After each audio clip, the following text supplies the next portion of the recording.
Being smart does not protect you from making terrible financial decisions. In fact, in some ways, it may make it worse. Have you ever made a financial decision you knew was wrong while you were making it? Held a stock too long when everything told you to sell? Pulled money out of the market right before it recovered? Or perhaps you bought something that you could not afford because it felt like the right move in the moment? Most people have, and most of those people are not reckless or uninformed. They are smart, capable, high-functioning people who got hijacked by something they did not fully understand. Today, I want to talk about the real reason financial decisions go wrong. Not bad luck, not bad markets, and not even bad advice. It comes down to the wiring in our brains. I'm Ken Erdman, financial planner and founder of Erdman Financial Group here in Lancaster County, Pennsylvania. This is the video that I probably reference more than any other in client conversations. Let's get into it. So here's something worth understanding before we get into the specific biases. The human brain was not designed to make good financial decisions. It was designed to keep you alive on a savanna 50,000 years ago, to avoid predators, to find food, to stay within a group, and react fast to threats.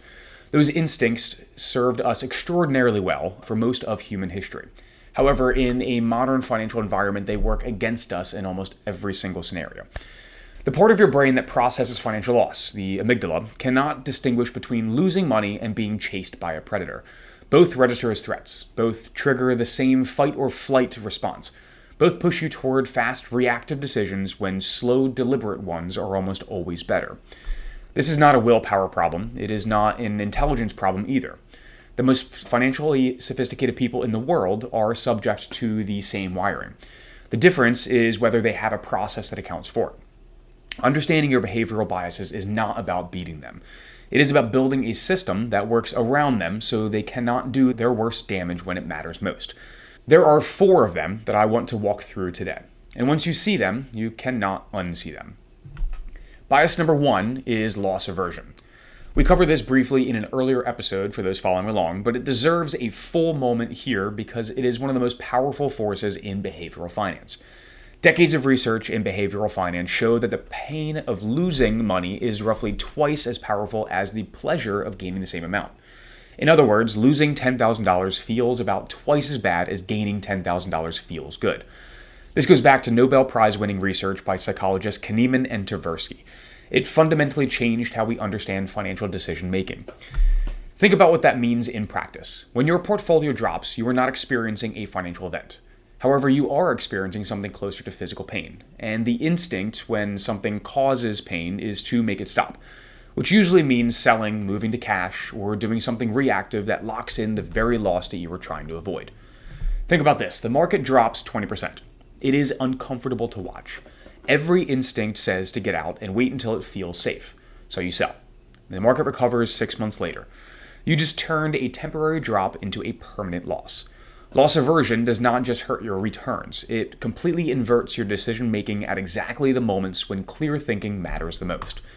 Bias number 2 is recency bias. Whatever happened most recently feels like what will always happen next. The market has been going up for 2 years. It feels like it will keep going up. You buy more, maybe take on more risk than your actual plan calls for, because recent history feels like a reliable prediction. Then the market drops. It has been falling for 6 months now. It feels like it will keep falling, so you sell. You move the cash, and you wait for it to bottom out, missing the recovery entirely. Here's an example. Someone who invested aggressively in late 2021 because the markets had been strong for years, then panic sold in early 2022 when things turned. They experienced the full downside and missed the subsequent recovery. Recency bias cost them twice in the same cycle. Recent history is real data, but it is never the whole story. The brain treats it like it is, however. Bias number 3 is overconfidence. Smart people are particularly vulnerable to this one, and that is not an insult, it is a documented pattern. Behavioral research consistently shows that people overestimate their ability to predict market movements, pick winning investments, and time their entries and exits. A landmark study by Barber and Odean found that most active individual traders consistently underperform the market. Not because of bad luck, but because of overconfidence in their own ability. The smarter and more successful someone is in their career, the more confident they tend to be in their ability to apply that same intelligence to investing. Picture this, a highly successful surgeon who has made excellent decisions throughout a demanding career decides they can apply that same analytical rigor to managing their own portfolio. They spend hours researching individual positions, making active trades, and adjusting their strategy based on their own analysis. After 2 years, they are significantly underperforming a simple, diversified approach that required no decisions whatsoever. Career success does not transfer to investment success.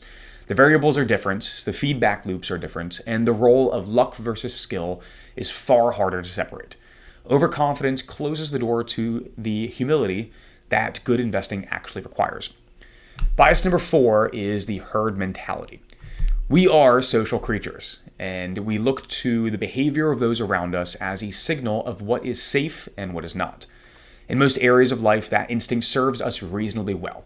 In financial markets, however, it is almost always a contrarian indicator. When everyone is buying, prices are already high. When everybody is selling, prices are already low. The crowd is almost always late to the show. Following it means buying near the top and selling near the bottom, which is the exact opposite of what builds real wealth. For those of you who have been following along, remember the shoe shiner story from episode 3? That is a herd mentality made visible. When the person shining your shoes is giving stock tips, the herd is fully in. And that is the signal to go the other direction.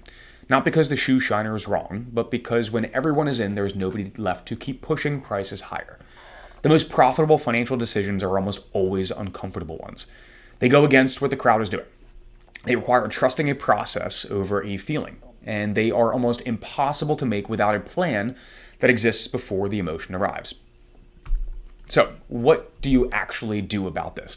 You cannot rewire your brain. You cannot eliminate the biases, but you can build around them. So here are 3 things that actually help. Number 1 is making decisions before you need to make them. A financial plan is not a set it and forget it document. It is a set of decisions made when you are calm, clear-headed, and not in the middle of a market drop or a euphoric rally. When the emotion arrives, the plan tells you what to do. You are not deciding in the moment. You are executing a decision that you already made. That single shift removes most of the damage behavioral biases can do. Number 2 is creating distance between the feeling and the action. Whatever the impulse, to sell, to buy, to make a dramatic change of sorts, give it 48 hours before you act on it. Most financial impulses that feel urgent are not actually that urgent. The market will still be there in 2 days. Whatever investment you are looking at will still be available. The decision that felt critical on a Tuesday usually looks very different on a Thursday. Distance is one of the most underrated financial tools there is.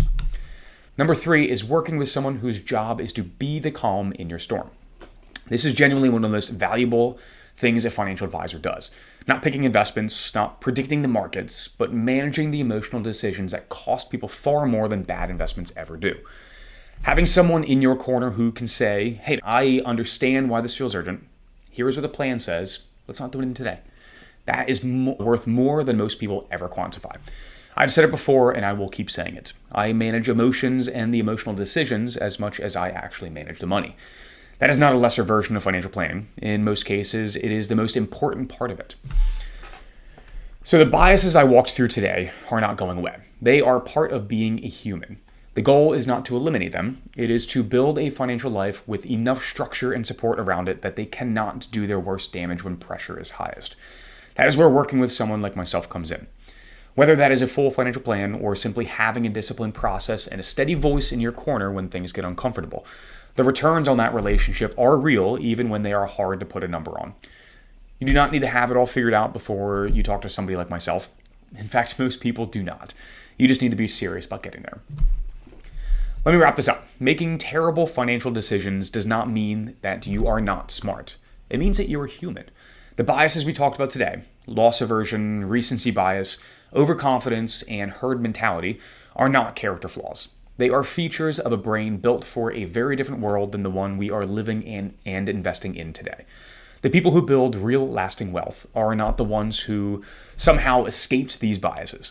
They are the ones who built a process that accounts for them, a plan made before the emotion arrived, a pause between the feeling and the action, a relationship with someone whose job is to keep them on course when everything feels urgent. Your biggest financial threat is probably not the market. It is the decisions you make about the market when it scares you. Build the process, trust the plan, get the support. That is how this works. So if any of this resonated, if you have ever looked back at a financial decision and wondered what you were thinking, feel free to reach out. I work with people at every stage of the financial journey, and I am always happy to have a conversation. Link to schedule a call is in the description. If this was helpful, subscribe. I put out new videos every week with no fluff, just real planning conversation for people who are serious about building something. I'll see you in the next one.